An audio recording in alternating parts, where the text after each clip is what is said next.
نحمده ونصلي على رسوله الكريم أما بعد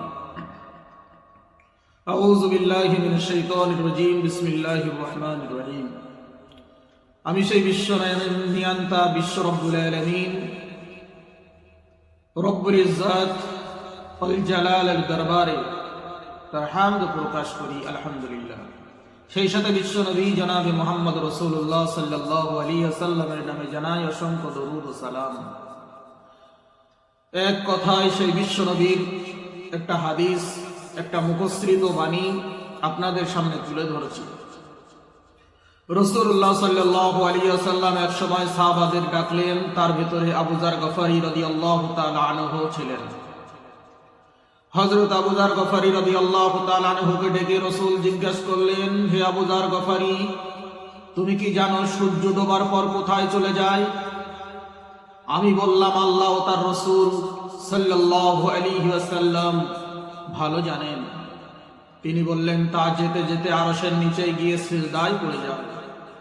এরপর সে পুনরায় উদিত হওয়ার অনুমতি চায় এবং তাকে অনুমতি দেওয়া হয়।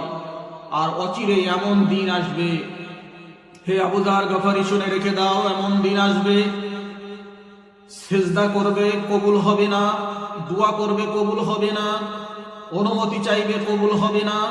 তাকে বলা হবে, যে পথে এসেছো সে পথে ফিরে যাও। তখন সে পশ্চিম আকাশে উদিত হবে। রাসূলুল্লাহ সাল্লাল্লাহু আলাইহি ওয়াসাল্লাম বললেন, হে আবু যার গফারি, সূর্য যেতে যেতে যেতে যেতে কোথায় ডুবে যায় তুমি কি জানো? আমি বললাম, আল্লাহ রাসূল এবং আল্লাহ রাসূল ভালো জানেন।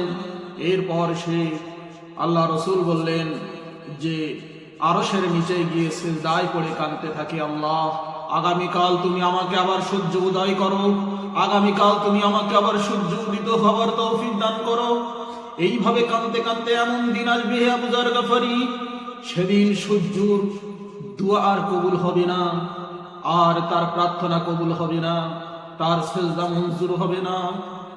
হে আবু যার গফারি, সেই দিন সূর্যকে বলা হবে, তুমি যেখান থেকে এসেছো সেখানেই ফিরে যাও। তখনই পশ্চিম গগনে, পশ্চিম আকাশে সূর্য উদিত হবে। হে আবু যার গফারি, তখন মানুষের দোয়া আর কবুল হবে না, তখন মানুষের দোয়া আর কবুল হবে না। কিয়ামত শুরু হয়ে যাবে হে আবু যার গফারি, তখন কিয়ামত শুরু হয়ে যাবে।